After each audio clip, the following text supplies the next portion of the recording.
ஜெபம். ஏசப்பா, நீ என்னால் மறக்கப்படுவதில்லை என்று சொன்ன தகப்பனே, பரிசுத்தமுள்ள என் அன்பு தகப்பனே, கடந்த மாதங்கள் முழுவதும் கண்ணின் கருவழி போல பாதுகாத்தீங்க ஏசப்பா. உமக்கு நன்றி ஏசப்பா. உள்ளத்தின் ஆழத்திலிருந்து உம்மை புகழ்கிறோம், துதிக்கிறோம், ஸ்தோத்தரிக்கிறோம் ஏசப்பா. எத்தனையோ இழப்புகள், போராட்டங்கள், இன்னல்கள், துன்பங்கள், மரண கண்ணிகளுக்குள் இருந்தும் எங்களை பாதுகாத்து வந்த தேவனே, உம்மை துதிக்கிறேன் ஏசப்பா. இந்த மாதம் தொடக்கம் முதல் முடிவு வரை எந்த ஒரு சேதம் வராதபடிக்கு பாதுகாத்து கொள்ளுங்க ஏசப்பா. யோபுக்கு உண்டான எல்லாவற்றையும் பாதுகாத்தது போல எங்களை பாதுகாத்து வேலி அடைத்து கொள்ளுங்க ஏசப்பா. முது விலை உயர்ந்த ஆட்டுக்குட்டியானவரின் இரத்தத்தால் எங்களை மூடி மறைத்து கொள்ளுங்க ஏசப்பா. உம்முடைய மெல்லிய வஸ்திரத்தினால் எங்களை மறைத்து கொள்ளுங்க ஏசப்பா. பிரசங்கி சொன்னது போல எல்லாம் மாயை, ஆபத்து காலத்தில் என்னை நோக்கி கூப்பிடு, நீ அறியாததும் எட்டாததுமான பெரிய காரியங்களை செய்வேன் என்று சொன்ன என் அன்பு தகப்பனே, உமக்கு நன்றி சாமி. நன்றி அப்பா. தேசத்தை ஆசீர்வதிங்க அப்பா. ஒவ்வொருவரும் மனம் திரும்ப வேண்டும் அப்பா. பட்டணங்கள் தோறும், கிராமங்கள் தோறும் உமது ஜனங்கள் ரட்சிக்கப்படணும் ஏசப்பா. வாலிப பிள்ளைகளுக்காக ஜெபிக்கிறோம் ஏசப்பா. வாலிப பிள்ளைகள், படிக்கிற பிள்ளைகள் ஏசப்பா, இன்னும் ஆண்டவரே தொழில் செய்கிற பிள்ளைகள், உயர்கல்வி படிக்கிற பிள்ளைகளுக்காக ஜெபிக்கிறோம் ஏசப்பா. எந்த கெட்ட பழக்கங்கள் இல்லாதபடிக்கு ஆண்டவரே அவர்களை பாதுகாத்து கொள்ளுங்க ஏசப்பா. படிக்கிற பிள்ளைகளுக்கு அனந்த ஞானத்தை கொடுங்க அப்பா.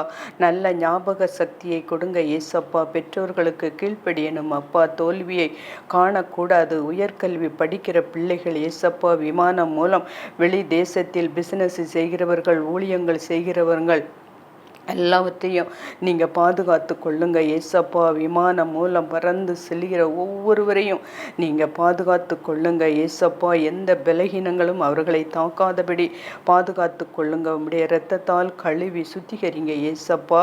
வேதத்தில் உள்ள அதிசயங்களை பார்க்கும்படி அவர்களுடைய கண்களை திறந்தரணும் ஏசப்பா. இன்னும் ஜெட்டிகே டிவிக்காக ஜெபிக்கிறோம் ஏசப்பா. அந்த டிவியில் ஆண்டவரே உம்முடைய ஊழியங்களுக்காக இரவு பகலாக அம்மா ஐயா ஆண்டவரே பாதுகாத்து வருகிற அவர்களுக்காக உமக்கு நன்றியோடு ஸ்தோத்தரிக்கிறோம் ஏசப்போ. அவர்களுக்கு எந்த ஒரு தீவினைகள், எந்த ஒரு அசம்பாதங்கள், எந்த ஒரு கெட்ட ஒரு நடனங்கள் ஒன்றும் ஆண்டவரே வராதபடிக்கு அவர்களை பாதுகாத்து கொள்ளுங்கப்பா. பிள்ளைகளை பாதுகாத்து கொள்ளுங்க ஏசப்பா. பிள்ளைகள், படிக்கிற பிள்ளைகள் ஆண்டவரே, அவர்கள் என்ன படிக்காங்களோ அந்த படிக்கிறதுக்கு தக்க அவங்களுக்கு உயர்ந்த வேலைகளை கொடுங்க ஏசப்பா. இங்கே வேலை பார்க்குறவர்களுக்காக ஜெபிக்கிறோம் ஏசப்பா. அவர்களை பரிசுத்தப்படுத்துங்க. அவர்களுக்கு எந்த ஒரு தொத்து நோய் கிருமிகள் ஒன்றும் வராதபடி, வீண் செலவுகள் வராதபடி நீங்கள் பரிசுத்தப்படுத்தி பாதுகாத்து கொள்ளுங்கப்பா ஏசப்பா. எங்களுக்கு தேவையான மழைகளை கொடுங்கப்பா. மழை காலங்களில் தகப்பனே எந்த ஒரு அசம்பாதங்களும் ஒன்றும் நடக்காதபடிக்கு ஏசப்பா அந்த நிறுவனத்தை நீங்கள் பாதுகாத்து கொள்ளுங்க. எந்த ஆண்டவரே மின்சார இழப்புகள் ஒன்றுமே வரக்கூடாது ஏசப்பா. தடைகள் எல்லாவற்றையும் மாற்றுங்க ஏசப்பா. இந்த நிறுவனத்தை நீர் ஆண்டவரே பிரஸ்தாவப்படுத்துங்க. இந்த நெல்லை மாவட்டத்தில் தகப்பனே ஆண்டவரே அநேக ஜனங்கள் ஆண்டவரே இங்கே கொடுக்கிற செய்தியை கேட்டு அநேக ஜனங்கள் ரட்சிக்கப்படணும் ஏசப்பா.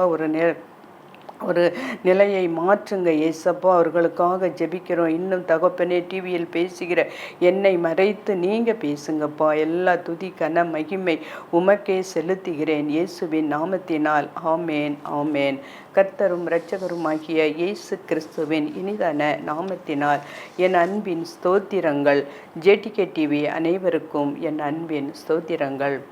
கர்த்தர் நல்லவர், அவர் கிருபை என்றும் உள்ளது. கர்த்தாவே சொல்லும் அடியேன் கேட்கிறேன்.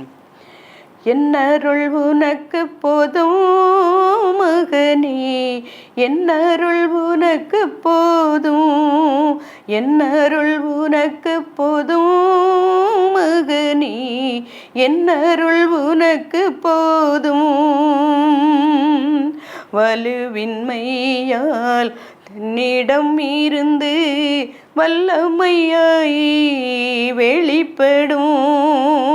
வலுவின்மையால் தன்னிடம் இருந்து வல்லமை நிறைவாய் வெளிப்படும்.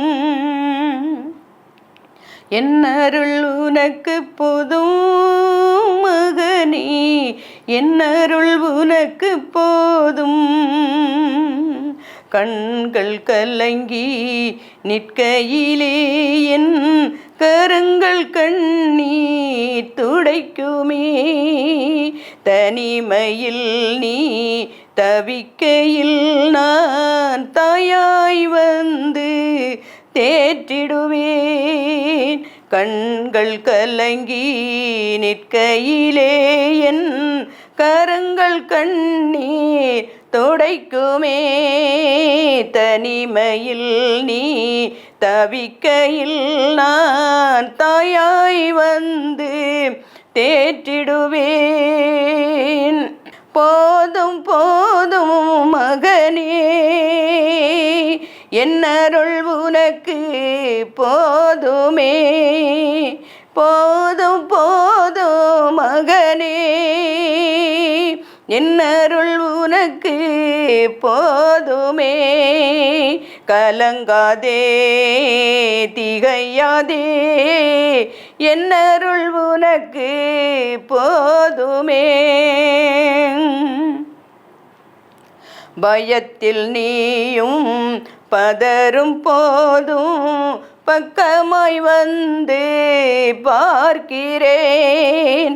பகைமை உன்னை வெறுக்கும் போதும் பாசமாய் வந்து அணைக்கிறேன். போதும் போதும் மகனே, உன்னருள் உனக்கு போதுமே. தோல்வி உன்னை துரத்தும் போதும் தோள் கொடுத்து உன்னை உயர்த்துவே. நோய்கள் உன்னை வருத்தும் போதும் சுகமாய் வந்து தேற்றுவே. தோல்வி உன்னை துரத்தும் போதும் தோள் கொடுத்து உன்னை உயர்த்துவேன். நோய்கள் உன்னை வருத்தும் போதும் சுகமாய் வந்து தேற்றுவேன். போதும் போதும் மகனே, என்னருள் உனக்கு போதுமே. போதும் போதும் மகனே, என்னருள் உனக்கு போதுமே. நாம் இன்று பார்க்க போகிற செய்தி, தேவனோடு நடப்பது எப்படி? கர்த்தர் நல்லவர் என்பதை ருசித்து பாருங்கள். தேவனோடு நடப்பது எப்படி? நாம் ஆண்டவரோடு நடக்க முடியுமா? எல்லோரும் நடக்க முடியும். ஆபிரகாம் முழு நேர ஊழியமாகவும் ஏனோக்கு முழு நேர ஊழியமாக தேவனோடு பிரியமான காரியம் மட்டும் செய்கிறான். ஆண்டவரை துதிக்கிறது, நன்மை செய்வது, ஏழைகளுக்கு உதவி செய்வது, பரிசுத்த ஆவியினால் நிறைந்து இருக்க வேண்டும், ஆவியினால் நடத்தப்பட வேண்டும். 2 கொரிந்தியர் 3:17 கர்த்தருடைய ஆவியானவர் வரும்பொழுது விடுதலை கொடுக்கிறார். இயேசு நமக்கு வந்து விட்டார். பாவங்கள் நம்மை ஜென்ம சுவாபங்களில் இருந்து பூரண பரிசுத்தப்படுத்த வேண்டும். சில பாவங்கள் கரை பிடித்து விடுகிறது. பரிசுத்த ஆவியானவர் தான் விடுதலை தரணும். பரிசுத்த ஆவி வந்துவிட்டால் முதலாவது பாவ சோதனைகளை ஜெயிக்க வேண்டும். ரோமர் 7:24 படி பரிசுத்தமாய் வாழ வேண்டும் என்றால் அதையே செய்து விடுகிறோம். பரிசுத்த ஆவியானவரால் நிலைவரப்பட்டால் இனி பாவம் செய்ய முடியாது. எப்போதும் பரிசுத்தமாய் இருக்க வேண்டும். நம் சரீரம் சிந்தையால் அனுதினமும் பரிசுத்த ஆவி வேண்டும் என்றால் பரிசுத்த ஆவி பெருகிக்கொண்டே இருக்கும். பரிசுத்தம் நம் பாவ போராட்டம் வரும், அது நம்மை அணுகாது. அதுதான் ஆவியானவரின் அபிஷேகம், விடுதலை. தர்ம காரியத்தை குறித்து பவுல் சொல்லுகிறார், கட்டாயமும் அல்ல, விசனமையும் அல்ல, மன மகிழ்ச்சியுடன் செய்யுங்கள். நன்மை செய்வது யாருக்கு? கலாத்தியர் 6:9-10, நீதிமொழிகள் 3:27 நன்மை செய்யும்படி உனக்கு திராணி இருக்கும்போது உதவி செய். கடன் வாங்கி கொடுக்க வேண்டாம். உதவி தேவையா? செய்யத்தக்கவர்களுக்கு உதவி செய்யவும் இயேசு ஏற்றுக்கொண்ட விசுவாசத்து குடும்பத்தாருக்கும் உதவி செய்ய வேண்டும். வலது கை செய்வது இடது கைக்கு தெரியக்கூடாது. நியாயத்தீர்ப்பு நாளில் சொல்வது மத்தேயு 10:42 சீசன் என்னும் நாமத்தின் நிமித்தம் இந்த சிறியவனில் ஒருவனுக்கு ஒரு கலசம் தண்ணீர் மாத்திரம் குடிக்க கொடுக்கிறவனும் தன் பலனை அடையாமல் போவான் என்று மெய்யாகவே உங்களுக்கு சொல்லுகிறேன் என்றார். ஏழை ஊழியர்களுக்கு உதவி செய்ய வேண்டும். ஊழியக்காரர் இயேசுவின் நாமத்தை பறைசாற்றுகிறவர்களுக்கு உதவி செய்ய வேண்டும். சரியான ஊழியக்காரர்களுக்கு நாம் உதவி செய்ய வேண்டும். நீதிமொழிகள் 23:18 நிச்சயமாகவே முடிவு உண்டு. உன் நம்பிக்கை வீண் போகாது. எவ்வளவு ஒரு வேத வசனம்! நிச்சயமாகவே முடிவு உண்டு. உங்கள் நம்பிக்கை வீண் போகாது. நாம் கர்த்தர் மீது நம்பிக்கை வைக்கும் பொழுது ஒருபோதும் வீணாகாது. ஆனால் மாமிசத்தின் மீது, தங்கள் பெற்றோர்கள் மீது, மனிதர்கள் மீது நம்பிக்கை வைத்தால் சபிக்கப்பட்டவர்கள் என்று வேதம் சொல்கிறது. கர்த்தர் மேல் நம்பிக்கை கொண்டு இருக்கிறவர்கள் பாக்கியவான்கள் என்று சொல்லுகிறது. ஆகவே நாசியில் சுவாசமுள்ள மனிதனை நம்புவதற்கு அவன் எம்மாத்திரம் என்று வேதம் கூறுகிறது. உலகத்தில் யாரையும் நம்ப வேண்டாம். பெற்றோர் பிள்ளைகளை நம்ப வேண்டாம். கணவன் மனைவியை நம்ப வேண்டாம்.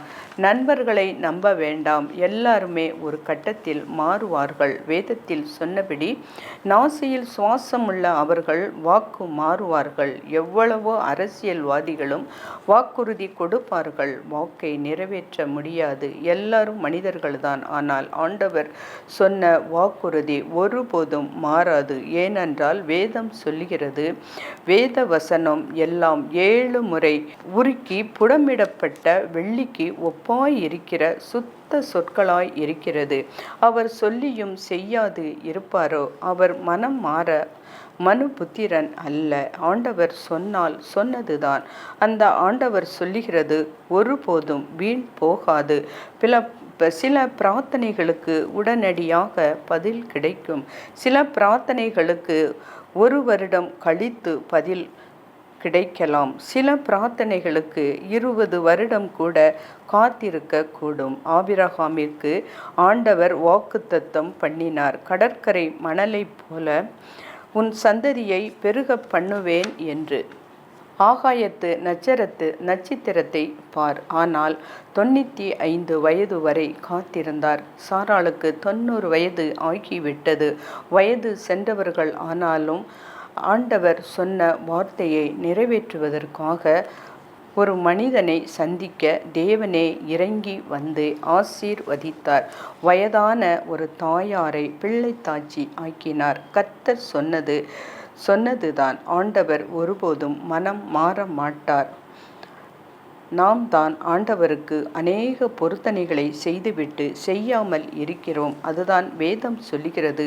பொருத்தனை செய்தால் அதை நிறைவேற்று. ஆண்டவர் மீது நம்பிக்கை வைத்தவர்களை ஒருபோதும் வெட்கப்பட்டு போவதில்லை. எல்லாரும் கர்த்தர் மீது அசைக்க முடியாத நம்பிக்கை தானியேல் சிங்கக்கெபியில் போட்டார்கள். அக்கினி சூளையில் ஆண்டவர் இறங்கி வந்து அவர்கள் கட்டுகள், வஸ்திரம், தலைமயிர் ஒன்று கூட கருகவில்லை. ஆண்டவர் உயிரோடு பாதுகாத்தார். பவுலும் சீலாவும் கட்டி சிறைச்சாலையில் போட்டார்கள். ஆனால் கர்த்தரை பாடி துதித்து கொண்டு இருந்தார்கள். சிறைச்சாலை அஸ்திபாரம் அதிர்ந்தது. கட்டுகள் கழன்றது. அவர்கள் விடுவிக்கப்பட்டார்கள். தேவ அன்பு ஜனமே, கர்த்தர் மீது நம்பிக்கை வைத்தவர்கள் ஒருபோதும் ஒரு காலமும் வெட்கப்பட்டு போகமாட்டார்கள். நீங்கள் ஆண்டவர் மீது நம்பிக்கை வைத்திருக்கிறீர்களா? உங்களை கைவிடவே மாட்டார். ஒருவருக்கொருவர் உங்கள் இரகசியங்கள் வெளிவரப் போகிறது. உங்களை காத்து கொள்ளுங்கள் என்று தனித்தனியாக தந்தி ஒன்று அனுப்பினார். ஒவ்வொருவரும் உடனடியாக தங்கள் நாட்டை விட்டு வெளியேறி விட்டார்கள். தங்கள் நாட்டின் சட்ட திட்டங்களுக்கு விரோதமாக செய்த தவறுகள் வெளியே வந்துவிட்டால் நமது நிலைமை மோசமாகிவிடும் என்று பயந்து ஓட வைத்தது. நம் பாவம் நம்மை தொடர்ந்து பிடிக்கும் என்று வேதம் எச்சரிக்கிறது. பாவங்களை செய்துவிட்டு ஒருவரும் பார்க்கவில்லையே என்று மறைத்து வைத்து கொண்டு இருந்தோமானால் நிம்மதியாக வாழ முடியாது. நமது பாவம் ஒரு நாள் வெளியே வந்தே தீரும். பாவங்களை இன்றே அறிக்கை செய்து விட்டுவிட்டு கர்த்தருடைய இரக்கத்தை பெற்றுக்கொள்ளுவோம். பூமியில் ஒரு பாவம் இரகசிய பாவமாக இருக்கலாம், ஆனால் பரலோகத்தில் அது வெளியரங்கமான இழிவான செயலாய் இருக்கிறது. சங்கீதம் 18 அதிகாரம் 33. அவர் என் கால்களை மான் கால்களைப் போலாக்கி என்னுடைய உயர் தலங்களில் என்னை நிறுத்துகிறார். மனிதன் வாழ்வில் என்றைக்குமே இன்னும் ஒரு படி முன்னேற வேண்டும் என்ற வாஞ்சையோடு வாழ்கிறான். எல்லா விதங்களிலும் முன்னேற முயற்சி செய்கிறான். எவ்வளவு பெரிய பதவியில் இருப்பவர்களும் இதற்கு விதிவிலக்கு இல்லை. ஆண்டவர் அவர்களுடைய பிள்ளைகளை உயர்ந்த அடைக்கலத்தில் வைத்து மகிழ வைக்கிறார். சுறுசுறுப்பு உள்ளவன் கை ஆளுகை செய்யும் என்று வேதம் கூறுகிறது. அப்படியானால் உயர்ந்த அடைக்கலம் வேண்டுமானால் நாமும் முயற்சி செய்ய வேண்டும். அவர் சிறியவனை புழுதியில் இருந்து தூக்கி விடுகிறார், எளியவனை குப்பையில் இருந்து உயர்த்துகிறார். அவனை பிரபுக்களோடும் நமது ஜனத்தின் அதிபதிகளோடும் உட்கார பண்ணுகிறார். சங்கீதம் 113 7 8. நாம் பிறந்த உடனே மனிதராக மாறிவிட முடியாது. படிப்படியாக அநேக மேடு பள்ளங்களை தாண்டித்தான் ஒவ்வொருவரும் ஒரு சிறந்த நிலைக்கு வர முடியும். ஒரு ஏழை குடும்பத்தில் பிறந்த மூத்த மகன் தகப்பனார் ரயில்வேயில் வேலை செய்தார். அவர் பிள்ளைகள் படித்து முடிப்பதற்குள் வேலையில் இருந்து ஓய்வு பெற்று விட்டார். மூத்த மகன் பள்ளி படிப்பை முடித்து ஒரு பெண்கள் கல்லூரியில் மாதம் 60 ரூபாய் சம்பளத்தில் குப்பை கூட்டும் வேலை செய்தார். அதோடு படித்து பிஎஸ்சி 1ஆம் வகுப்பில் தேர்ச்சி பெற்றார். பின்பு அதே கல்லூரியில் 115 ரூபாய் சம்பளத்தில் பியூனாக வேலை சேர்ந்தார். தன் தம்பி தங்கை படிப்பிற்காக டியூஷன் எடுத்தார். அப்படியே எம்எஸ்சி படித்து முடித்து கல்லூரியில் பேராசிரியராக நியமனம் செய்யப்பட்டார். அதன் பின் பிஹெச்டி பட்டமும் பெற்று அரசாங்க ஆணையின் பேரில் அதே கல்லூரியில் முதல்வராக நியமிக்கப்பட்டார். 40 ஆண்டுகளுக்கு முன் கல்லூரி பியூனாக சேர்ந்தவர். ஆனால் 20 ஆண்டு கழித்து அதே கல்லூரியில் முதல்வராக உயர்த்தப்பட்டார். நாம் கவனிக்க வேண்டிய காரியம் என்னவென்றால், கல்லூரியில் வேலை பார்க்கும் வரை அன்றைய தினமும் பெருக்கி சுத்தம் செய்து வந்தார். உழைப்பினால் எவரும் உயர முடியும் என்பதற்கு இவர் ஒரு சிறந்த முன்மாதிரி. நாம் எந்த வேலையாக இருந்தாலும் முழு மனதோடு செய்யும் பொழுது நம்மையும் ஆசீர்வதித்து உயர்த்துவார். ஸ்திரீ ஆனவள் தன் கர்ப்பத்தின் பிள்ளைகளுக்கு இரங்காமல் தன் பாலகனை மறப்பாளோ? அவர்கள் மறந்தாலும் நான் உன்னை மறப்பது இல்லை. ஏசாயா 49 அதிகாரம் 15 மறதி என்பது யாரையும் விட்டு வைப்பதில்லை. மற்றவர்கள் நமக்கு செய்த நன்மைகளை நாம் மறந்து விட்டாலும் அவர்கள் செய்த தீமைகளை மறப்பதே இல்லை.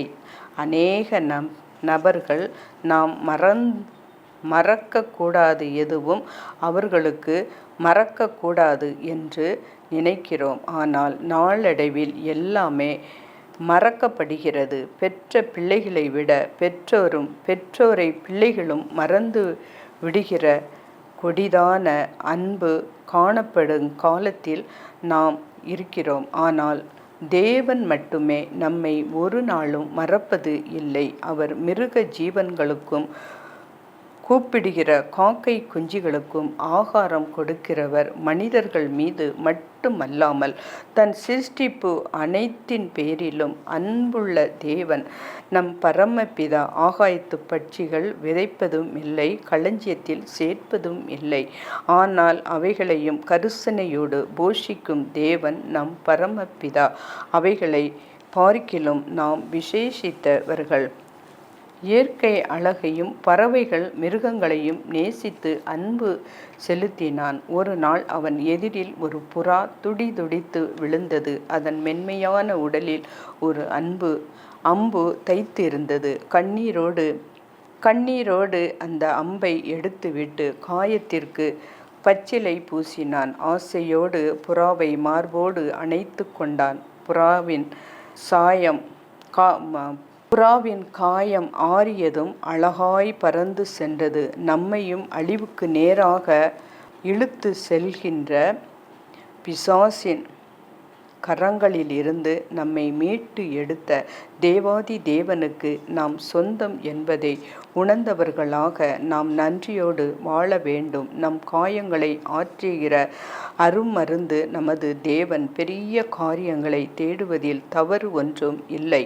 ஆனால் தேவனை தேடாமல் நமக்காக தேடுவதுதான் தவறு. குமாரன் விடுதலை ஆகினால் மெய்யாகவே விடுதலை ஆவீர்கள். இன்று அநேகர் யாருக்கும் அடிமை அல்ல, சுதந்திரமாக வாழ்கிறோம் என்கிறார்கள். சிறிய பாவம் ஆனாலும் பெரிய பாவம் ஆனாலும் பாவம் செய்கிறவன் எவனும் பாவத்திற்கு அடிமை என்று வேதம் கூறுகிறது. குமாரனாகிய இயேசு கிறிஸ்துவினால் மட்டுமே விடுதலை ஆக்க முடியும். நான் உங்களுக்கு சொல்லுகிறேன், தீமையோடு எதிர்த்து நிற்க வேண்டாம். ஒருவன் உன்னை வலது கன்னத்தில் அறைந்தால் அவனுக்கு மறு கன்னத்தை திருப்பிக் கொடு என்கிறது இந்த வசனம். நாம் யாருக்கும் நன்கு தெரிந்த வசனமாகும். அநேகர் ஆண்டவரிடத்தில் அவருடைய இரத்தத்தால் கழுவப்பட்டு உள்ளோம் என்று சொல்லுகிறார்கள். ஆனால் அவர்களுக்குள்ள வைராக்கியம், பழி வாங்குதல் போன்ற ஜென்ம சுவாபங்கள் மறைந்து இருக்கிறது. ஆனால் முழுமையாக ஆவியின் அபிஷேகத்தினால் பெற்றுக்கொள்ளும் போது மட்டுமே இந்த ஜென்ம சுவாபம் நம்மை விட்டு நீங்கும். மகனே, மகளே, பயப்படாதே, உனக்கு வேண்டியவை எல்லாம் செய்வேன், நீ குணசாலி என்பதை வாழ்ந்து ஜொலிக்கிறார்கள்.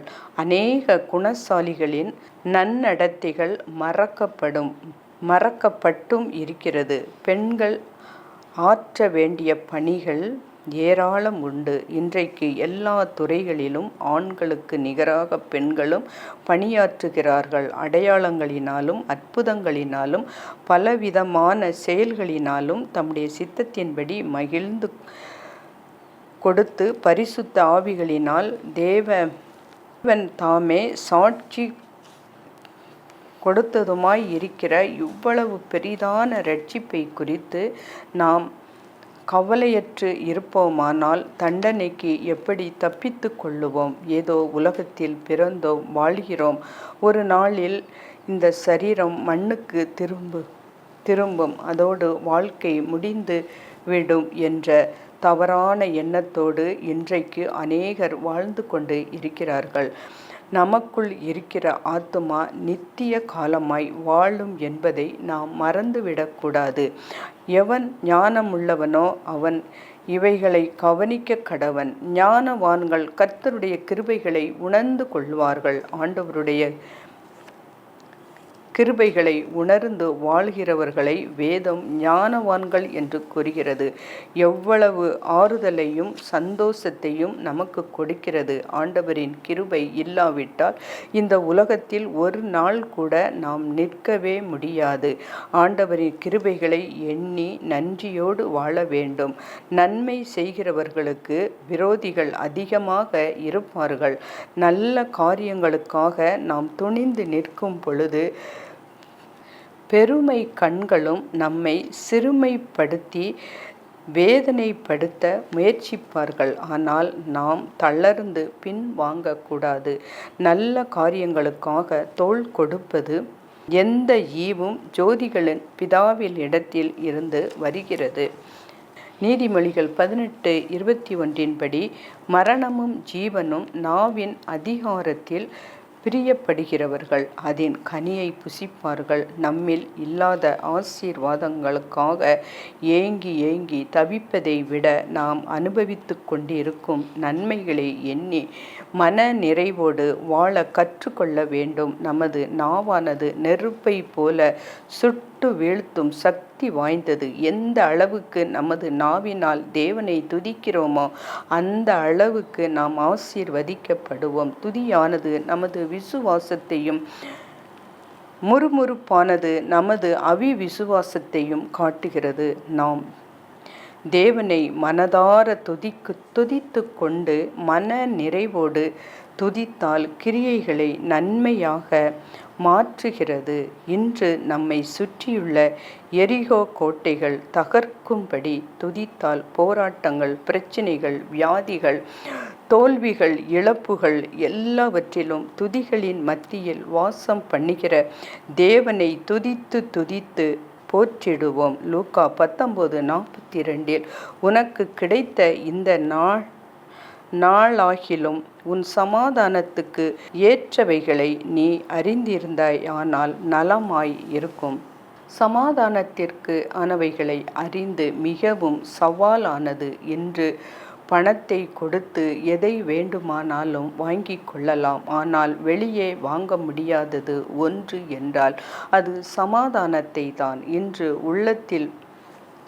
உள்ளத்தின் ஆழத்தில் இருந்து ஏற்படுகின்ற அமைதியே ஒரு நாடு அல்லது ஒரு தேசம் சமாதானத்தை நாடுகிறது என்றால் அந்த தேசத்தின் மக்கள் குறைவுகளை நீக்கி அவர்களை திருப்தியாக்கி பகையுள்ள நாடுகளுக்கு தப்புவித்து பாதுகாக்கிறது. ஒரு நாட்டின் சமாதானம் இருக்கிறது. எருசலேம் என்றாலே சமாதானத்தின் நகரம் என்று அர்த்தம். உண்மையான சமாதானத்திற்காக வழிகளை சொன்ன தீர்க்கதரிசிகளை கல்லறிந்து கொன்றது. ஒருபோதும் பெற முடியாத ஆண்டவர் அருளும் மெய் சமாதானம் முற்றிலும் இலவசமானது.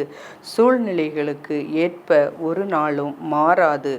ஒருவரும் அதை பறித்து கொள்ளவும் முடியாது. சமாதானம் என்னும் நீதி பரிசுத்தம் என்னும் சிகரத்தில் இருந்துதான் பாய்கிறது. கர்த்தரை நம்புகிறவனோ உயர்ந்த அடைக்கலத்தில் வைக்கப்படுவான். அப்புறம் போகிற ராவை போல காணப்பட்டாலும் இயேசு, அப்புறம் போகிற ராவை போல காணப்பட்டாலும் இயேசு உன் மீது நோக்கமாய் உள்ளார். உன் நினைவெல்லாம் அவர் அறிவார். உன் மீது நோக்கமாய் உள்ளார். உன் நினைவெல்லாம் அவர் அறிவார். காக்கின்றவர் உருவாக்கின்றவர் தோளின் மேல் சுமக்கின்றவர். காக்கின்றவர் உருவாக்கின்றவர் தோளின் மேல் சுமக்கின்றவர். அப்புறம் போற ராவை போல காணப்பட்டாலும் இயேசு, அப்புறம் போகிற ராவை போல காணப்பட்டாலும் இயேசு உன் மீது நோக்கமாய் உள்ளார். உன் நினைவெல்லாம் அவர் அறிவார். காக்கின்றவர் உருவாக்கின்றவர் தோளின் மேல் சுமக்கின்றவர். மோரியாவில் ஆபிரகாமை அவர் காணாதவர் போலிருந்தார். மோரியாவில் ஆபிரகாமை அவர் காணாதவர் போலிருந்தார். ஈசாக்குக்கு மறுவாழ்வளித்து பலுகி பெருக செய்தார். ஈசாக்குக்கு மறுவாழ்வளித்து பலுகி பெருக செய்தார். அப்புறம் போற ராவை போல காணப்பட்டாலும் இயேசு, அப்புறம் போகிற ராவை போல் காணப்பட்டாலும் இயேசு உன் மீது நோக்கமாய் உள்ளார். உன் நினைவெல்லாம் அவர் அறிவார்.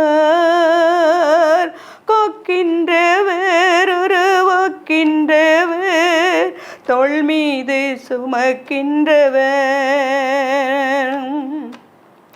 காக்கின்றவர், உருவாக்கின்றவர், தோளின் மேல் சுமக்கின்றவர். கப்பலின் அடித்தட்டினில் அவர் காணாதவர் போல் அயர்ந்தார். கப்பலின் அடித்தட்டினில் அவர் காணாதவர் போல் அயர்ந்தார். எழுந்து வந்தார், அதட்டி சென்றார், அக்கரை கடந்து சென்றனர்.